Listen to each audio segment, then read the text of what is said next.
This is Felipe Croce from Fazenda Ambietanl Fortaleza in Brazil. Works with quality control and development. He studied international studies and business in St. Louis before he got in love with coffee. Fazenda Ambietanl Fortaleza has a farm and a network of farms who started their own direct trade model. With him he brought João Hamilton dos Santos, part owner of Sitio Canãa, together with his brother. They switched into producing quality coffee under the FAF umbrella 6 years ago. So they're here to talk about their model and their experiences and experiments. Give them a big hand.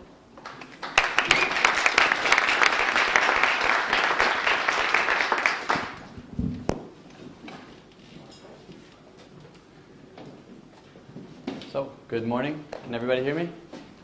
Yeah, cool. First of all, I would like to thank Björk and Jens for inviting us and making this possible. Johan for being such a supportive partner and for inviting us here. It's a huge honor to be here. I know how big of a deal this is and how it's amazing to see such a talented group of people creating a unique identity in coffee. And I speak on behalf of us and PAF, and also I think for coffee people all around the world that you make this knowledge available to everyone and create your own identity. We're here to speak about, first of all, João's story, João and his family and our family. I'm from Fazenda Ambietanl Fortaleza, like Björk said. It is my mother's farm, but it has grown to become what we say, a project developing green coffee, but also quality of life, I think, for a family of producers. And I will begin with a little short movie to situate where we are, and then João will speak about half the time about his story and about producing coffee in our region, and then I will go in a little bit more into the technical side of our coffees.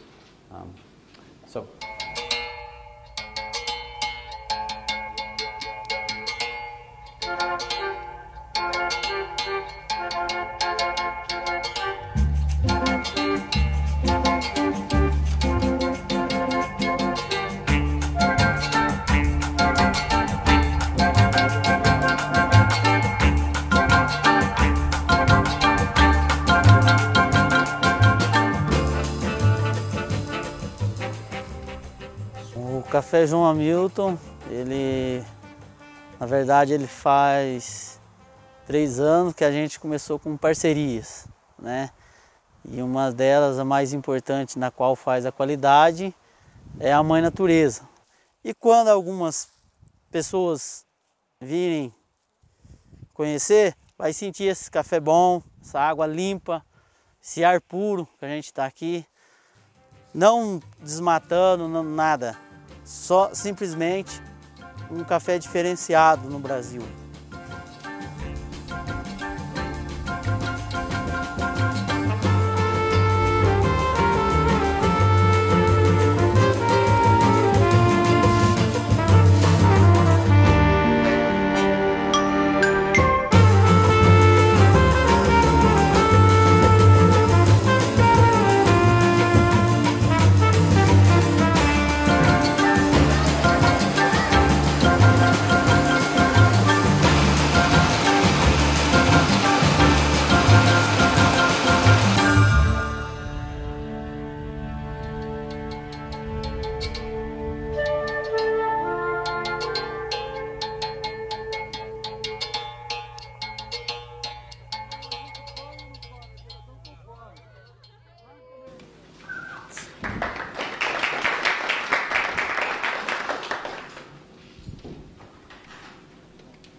So is this working? Yeah.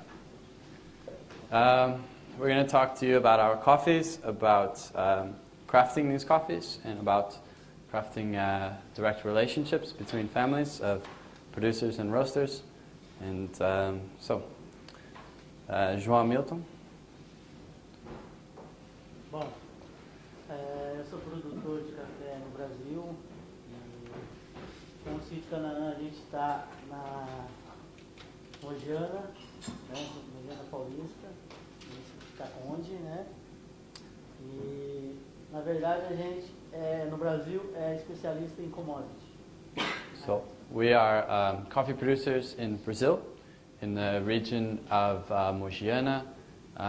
Mogiana is a giant term for a region, but more specifically in João's farm is in the municipality of Caconde. I'm in Mococa. So if you see the size of Brazil, you can almost fit Europe in there. So talking about Brazilian coffees is like talking about European wine. More specifically, here we are. My farm is half in Mococa, half in Tapiratiba. João is in Caconde, and we are situated. Several of our farms is all over this area. It's right in the border. If you see the dotted line is to the left São Paulo, to the right sul de Minas, Minas Gerais. Bom, no Brasil, como é commodity, a única maneira de sustentabilidade é quantidade, não qualidade. Para produzir quantidade, você tem que ir além dos limites.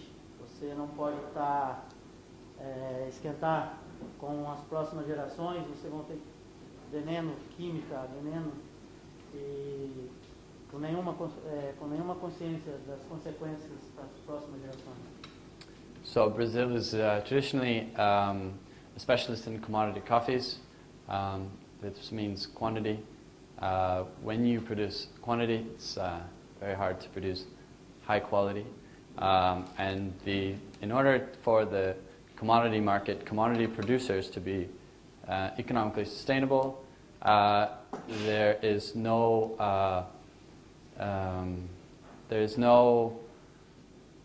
care for sustainability environmentally. You have to play with the limits in terms of the chemicals, the fertilizers, and the amount of inputs you're using, because really the only thing that matters is output and yield and productivity, and so that's the name of the game. And João was saying that there's no, as a farmer of commodity coffee, there's no conscience of future generations. Maior parte mecanizada, são todas mecanizadas, então o custo cai. Most commodity farms are mechanized, either fully or partly mechanized. They are situated in more flat areas. No Sitio Canãa, essa prática não era sustentável, não tem como entrar com máquinas. So you see in our area, it's quite a different landscape. It's very hard to implement full use of machines. E a colheita lá era tudo verde, era commodity. This is the view from João's farm, Sitio Canãa. E a gente só tinha uma maneira de sobreviver, era quantidade, e lá não tinha mais como, acho que eu falei isso, não tinha como mais sobreviver lá, tinha que descer a montanha e procurar outro serviço. So the name of the game, as he was saying, always in the past in this producing coffee was produce as much as possible. This was really the only way to go, and it was just becoming harder and harder. And his view of the future was really what they were sort of foreseeing was going down the mountain and doing something else and giving up with coffee. A gente era colhido tudo junto e no começo da colheita, então na verdade era um grão, não tinha, colhia, era um grão sem vida, sem nada. So before, this is what the early harvest looked like. Everything was collected together, just brought in as fast as possible, and it was just treated as a grain.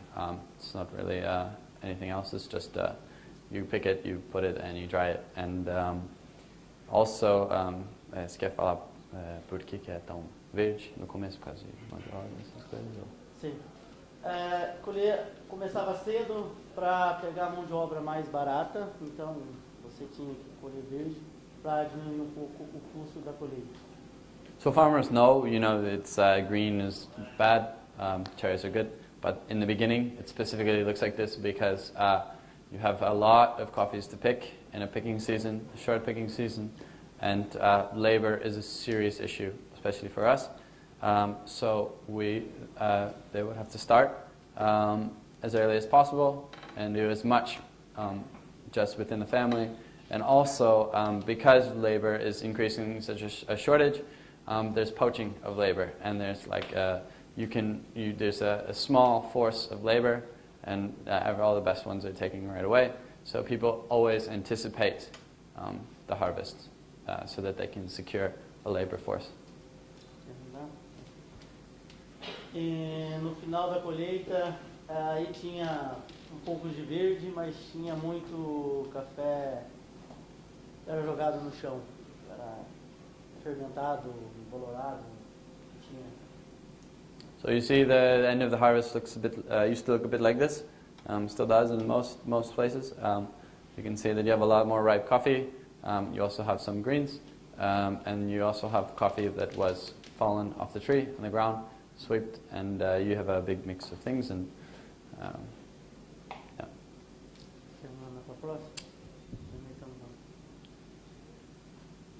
Bom, aí onde tudo começou a criar sonho. This is where everything began, to create a partnership and a dream. Marcos Frutti convidou a família João Hamilton para ir na fazenda e falou como que era a sustentabilidade na montanha. E ele falou, por que a gente não faz café bom?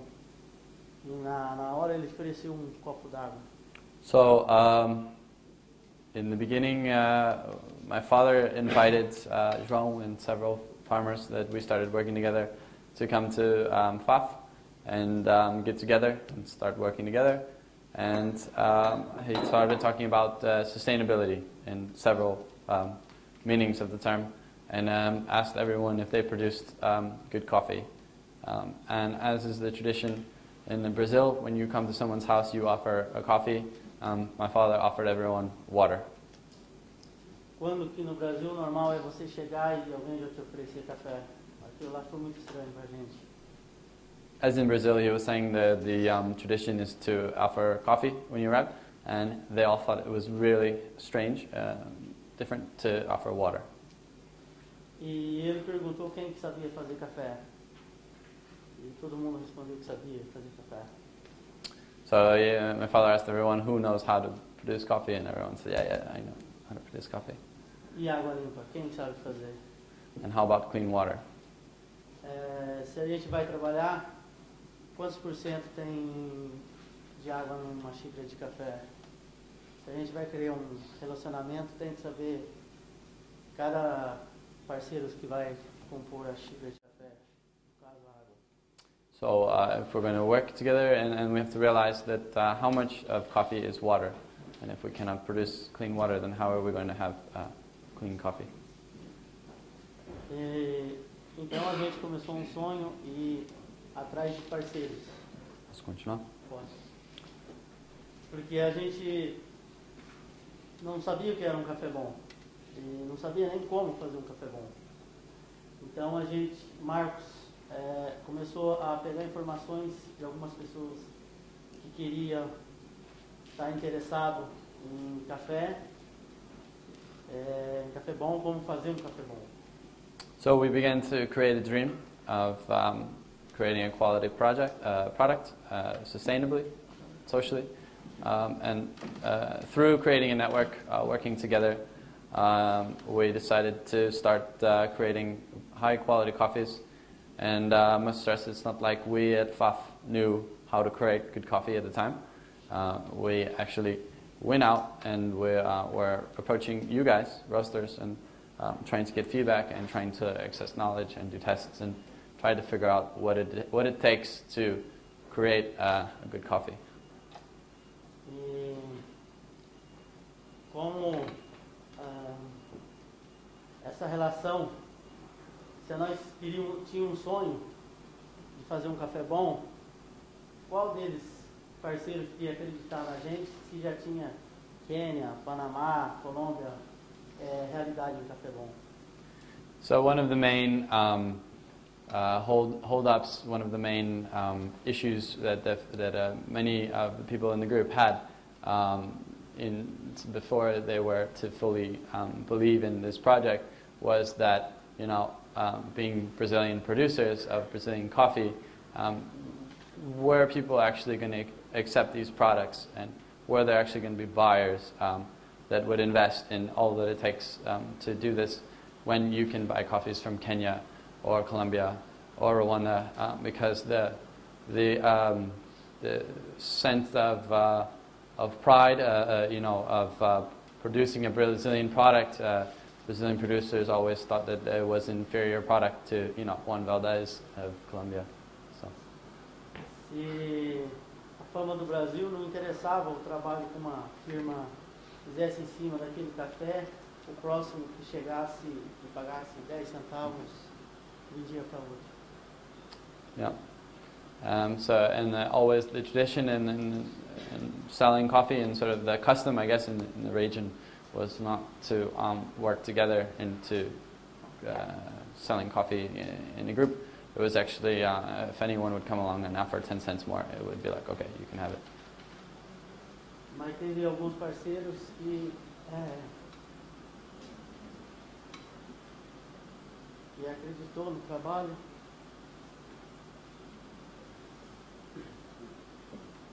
E foi passando as informações de que era preciso para fazer café bom. E a gente foi devagarzinho tentando fazer no máximo a informação, tentar fazer o que a gente tinha recebido de informação para pegar café bom. But we had several partners that believed in the work and continued to support and make this project a viable experience. Vamos acelerar pouco? Vamos falar de... So these are how we started studying the coffee at different stages. E a gente não tinha o primeiro passo era separar o verde, mas a gente secava em terreiro de terra ou secador. This is what coffee looks like on an average picking day in the middle of the season. It's impossible to just pick ripe. So we started studying into what it takes to make a clean coffee. This is where the feedback was produce something that was cleaner, produce something that was uniform, refine it, clean it up. So we tried to separate things how it was always done. Fala pouco de colheita. Bom, aí começamos a colher alguns testes de colheita seletiva. So we started doing more precise selective harvest and waiting for the ripening to start a little bit. Mas isso no Brasil era muita loucura. And in Brazil it's a very hard thing to do. Então, mas a gente acreditou nos parceiros e continuamos a fazer esse trabalho. And we believed in the partners and continued to do this project. Fala pouco sobre as experiências. E aí a gente começou a fazer várias experiências de como catar, processo de seca de café, passa, super passa, ou CD. E a gente ficou sabendo que a gente tinha grande potencial no natural. So we began by addressing issues in the cup and treating it like a drink and trying to clean it up, so doing tests, everything tests, and at first, the first thing was taking the greens out. So we started picking out greens, and we ended up with this. We picked everything by hand and started doing it, and doing tests. And like the first year was doing 5 liters on a raised bed, on a little raised bed that we made, and we ended up seeing that the cupping quality was better, so we invested in that. And the separation of ripening stages and doing different types of processing methods. So João would, and all the farmers in the group and at my farm as well, we would do natural honey, less mucilage, pulped, and try to see which one would cut better. And so we really focused on the natural over the years, and people started saying, oh, this is a clean natural. Mas não era só na colheita, precisava da secagem. Então a gente acabou no terreiro suspenso. I know it's not just about the harvest, about the picking. There's a lot of influence and flavor in the processing, and so we started making raised beds. Só queria falar um pouquinho do café natural, que produzir café natural no Brasil, se descascado já não é muito lá, natural foi uma loucura. So producing natural coffee takes a lot more work, and especially in Brazil, pulped coffees were always taking off, winning competitions, and so people considered it sort of a crazy work to do. So here are some of the beds that we started doing, and this is some of the different farms that we have been working with for more time, and doing tests in each one and sharing the information, improving each year, and lot separations. And this is at João's farm. Então a gente, além de fazer uma colheita bem seletiva, a gente também começou a investir em terreiros suspensos. So besides switching the picking, we decided to invest heavily in raised beds. Mas também tinha um outro detalhe, tinha que fazer teste e separar os lotes de cada variedade. Mapping out the farm, separating all the lots, separating out all the varietals. Isso, o café produz uma vez por ano, então você faz um teste um ano, vai outro ano para você continuar o trabalho. And coffee only produces once a year for us, so we can only do so many tests in 1 year. Posso seguir? Pode. E aí a gente, bom, no Brasil não tinha provadores, então Felipe, todos os parceiros receberam o Felipe para treinar o Felipe para achar cada café para cada parceiros. In Brazil, and more precisely in our region, there were no specialty coffee cuppers. Actually, there was no people trained in actually cuppers don't roast so that you can analyze the coffee. It's either too light that you can't actually taste anything, or it's too dark. And so there was nobody giving feedback to the farmers as to what they were doing. And so I was extremely lucky to work together with this wonderful group of people, and as João was saying, that all the farmers helped me to train and to learn about our coffees, and cupping. I cup all the coffees and always cup together with all the farmers. So this is an example of separating several lots. E aí foi um processo um pouco difícil para quem faz commodity, porque não é grão que a gente tinha que vender, mas sim uma bebida. So it's a hard concept to switch as a farmer, that to switch fundamentally that you're not producing a grain, you're producing a drink, as a lot of our partners have said before, and that actually is an easy thing for consumption countries, people to understand, but for a farmer this is a huge concept. E todo aquele trabalho com amor, carinho, tinha que aparecer na xícara. And all this passion, this work shows up in the cup. E a gente acrescentaria mais ainda tesão. A gente precisa. And it always adds to the passion. Que ali seria uma bebida com vida. E todos os processos, as pessoas se dedicaram ao máximo para chegar na xícara, no sabor da xícara. And it really demonstrates all the life and energy and passion that everybody puts into the coffees. E todos os parceiros, em nome da família Ambietanl Fortaleza e João Hamilton e parceiros, foi feito o possível para que a gente conseguisse um café bom. E posso falar que, em nome da família Ambietanl Fortaleza e João Hamilton e parceiros, estão dispostos a fazer o impossível para que isso seja sustentável. So he wants to say, lastly, that in the name of the FAF project and all the partner farms and the families, and João Hamilton's and his family's farm, that everybody is doing the impossible to create these coffees and to this project. E hoje eu tenho orgulho de morar no Canadá. And today he has a lot of pride in living at Sitio Canãa.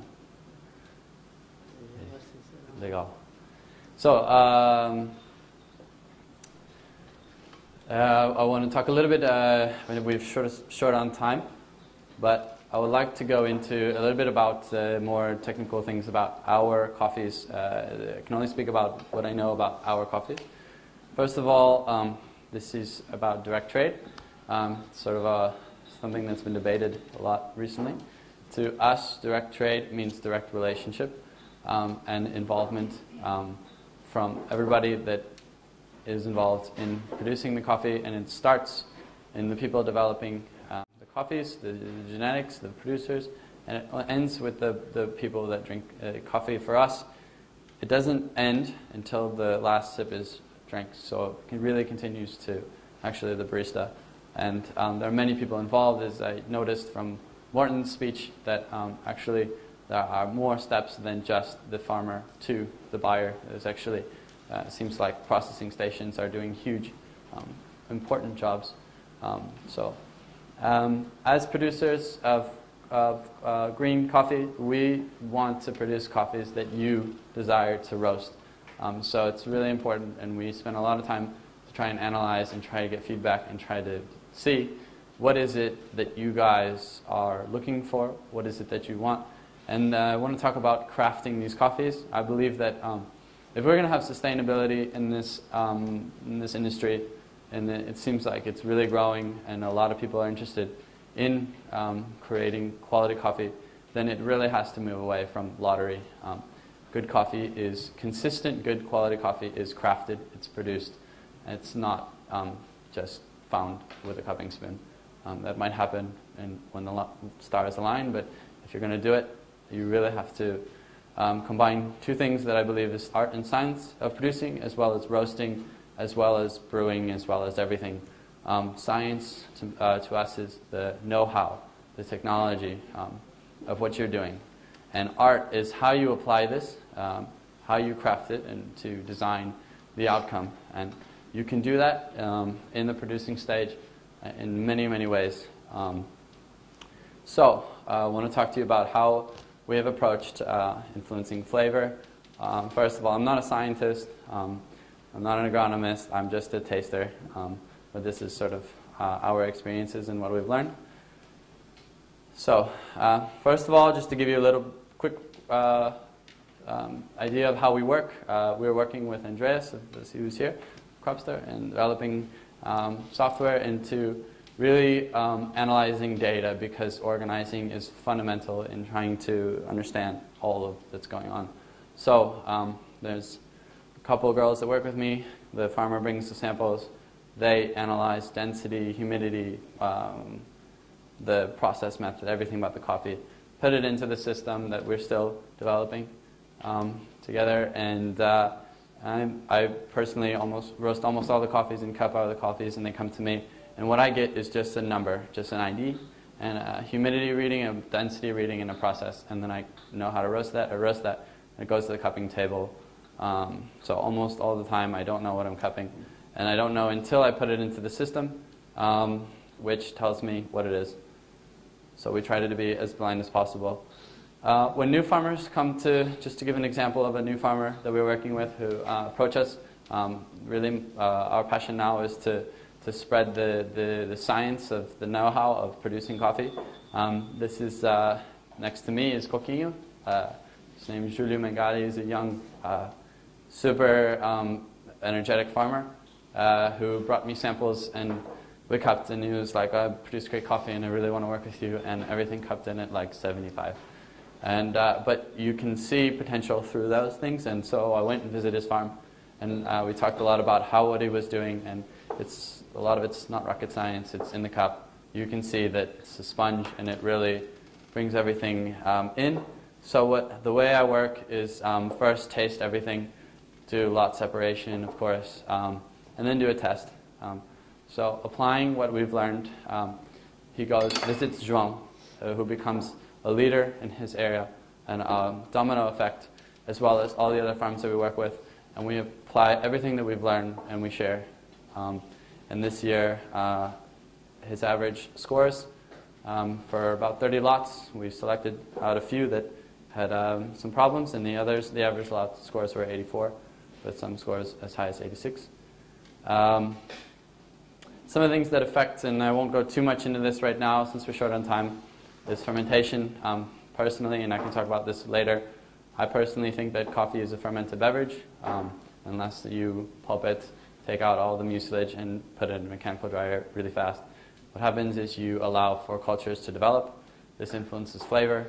A lot of what is developed can be controlled by the climate, the environment, and depending on what temperature, what humidity, how you're drying things, how thick you put it, and the wind, all of these things, they influence different taste profiles by creating either yeasts, either bacteria, different things, and that will influence flavor in many ways. So we're setting up weather stations to try it.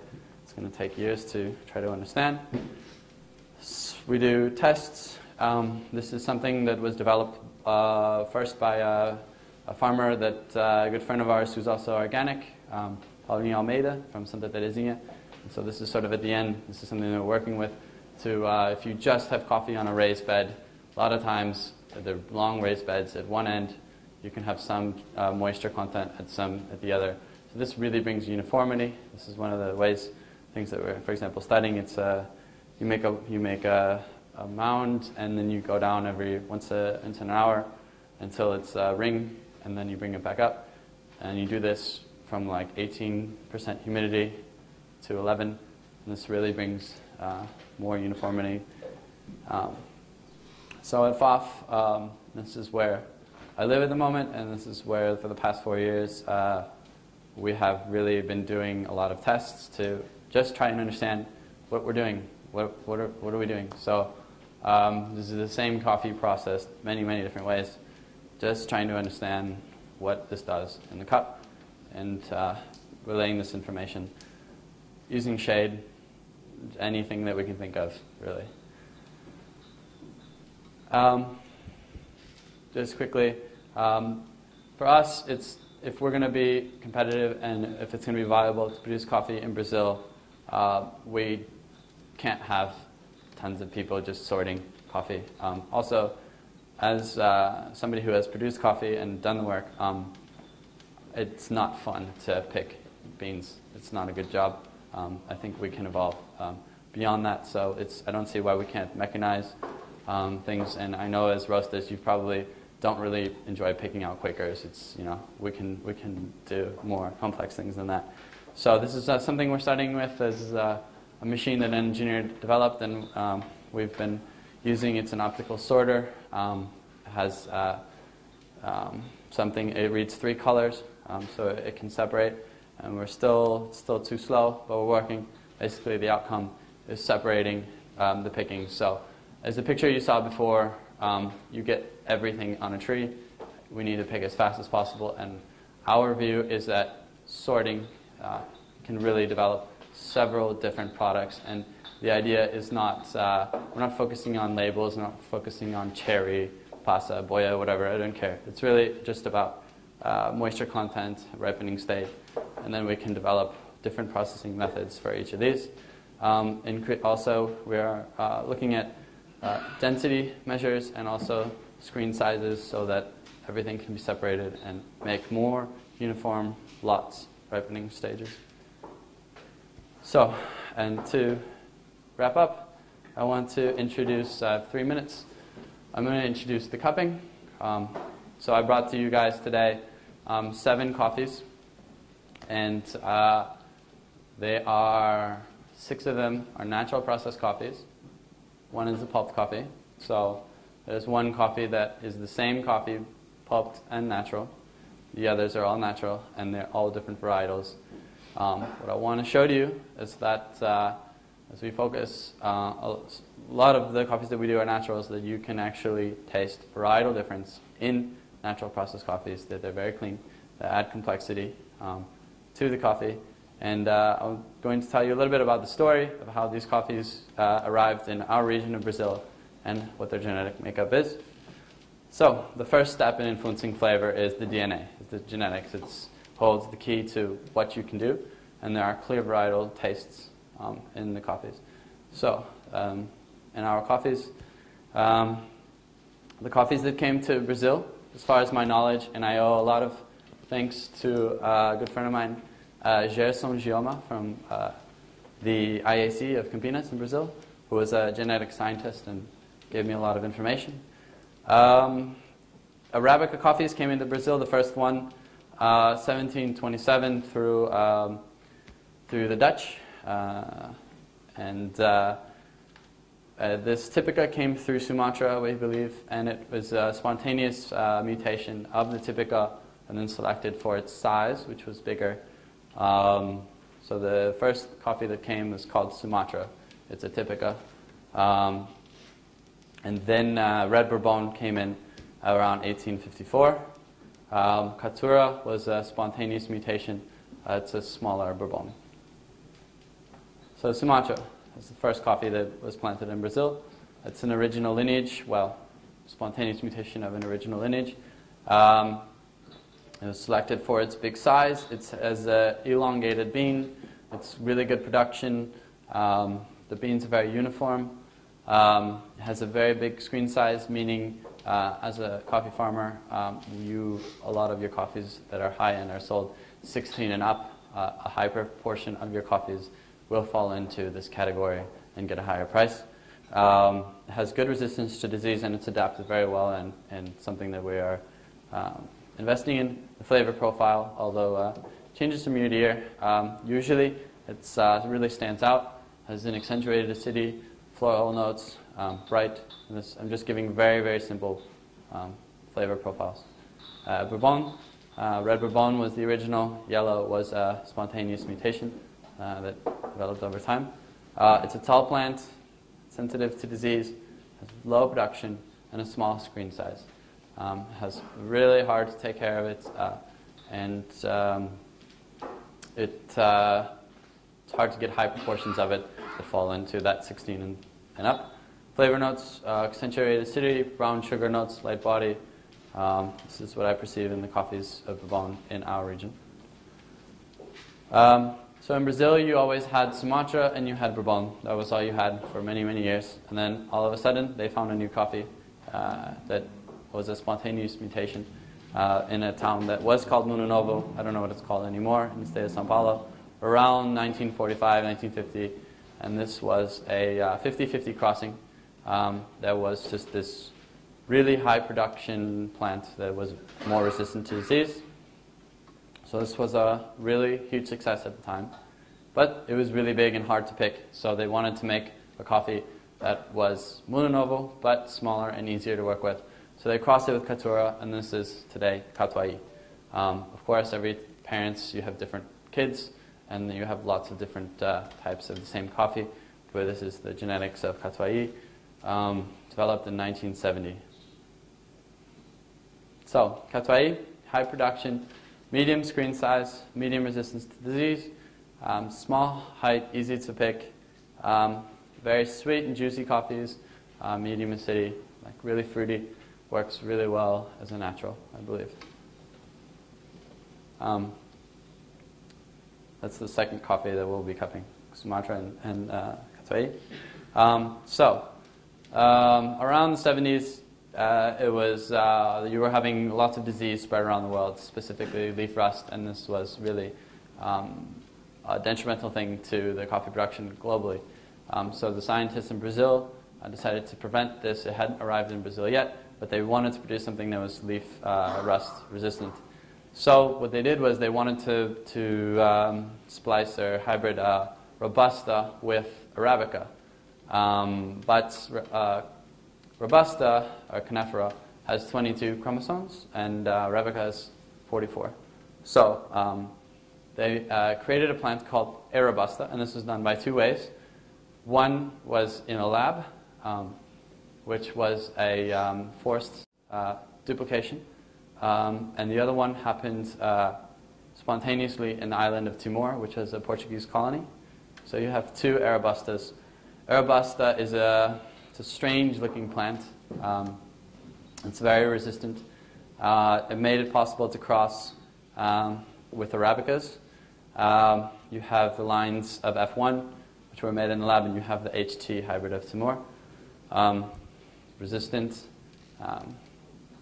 not a good cup. So, A. Robusta and Mundo Novo, of course. It was the king of plants in Brazil. It was Mundo Novo, so they crossed it, and they created red Icatu. Icatu is very common in our area. It was with the F1 varietal, with the Mundo Novo, and then they kept crossing until they got something that was the sixth generation, and they decided this was it. So this is the Icatu that we have in our region. It's about 90% Arabica and about 10% Robusta. It's very resistant to leaf rust. It's a tall plant. It looks like a Bourbon. Medium screen size, medium production. Flavor notes. Has accentuated acidity, brown sugar notes, has some floral notes, sweetness. Similar to Bourbon, but actually I think in some ways more complex. So the hybrid of Timor, around 1970, this came, and this was done in Portugal, in a lab in Portugal, and Brazil sent Caturra, and I think it was one of the Central American countries sent, what they had was Vila Sarchi to cross. These were the ones that decided were the best to cross it, and they created Cachimor and Sashimor, two different lines of coffees. So this was done in Portugal. What we have in our region is descendant of Sashimors. Iapar is more in Paraná. What we have in our region is Tupi. This is it's one of the sons of Sashimor. So Tupi, made in Brazil, very resistant. Sunbeam formation issues. Sometimes you get shells. Sometimes you get less percentage of the coffee is clean, 16 and up coffees. The branches, for some reason, point up as opposed to all other coffees point down. High production, medium height. Mucilage content, the bricks of it, is really low. Yet the cup quality is very sweet. It has a really thick outer skin. It really has a lot of protection. This actually really helps in processing. The flavor notes, really big body, maple, has a really different, unique kind of flavor profile than we're used to. Has some herbal notes. It's a very polemic, I found it to be a polemic coffee. So, they took tupi and they decided to cross it with catuai. And this is, so just introducing the coffees we're cupping. Another one will be obata. Obata is also made in Brazil. Good production, high resistance to disease, thick skin. Yeah, so very similar to tupi, except all of a sudden in the cup you get floral notes. The herbal is gone for the most part, and you get high tangerine-like acidity. So really, what I wanted to show to you guys was that I feel like after 4.5 years of studying, I've learned, I'm back to before, knowing less than I knew before, which I thought Arabica was better than Robusta, and now I'm not quite sure about that. So now we will do the cupping, so thank you very much, and I would like to get your opinion on these coffees.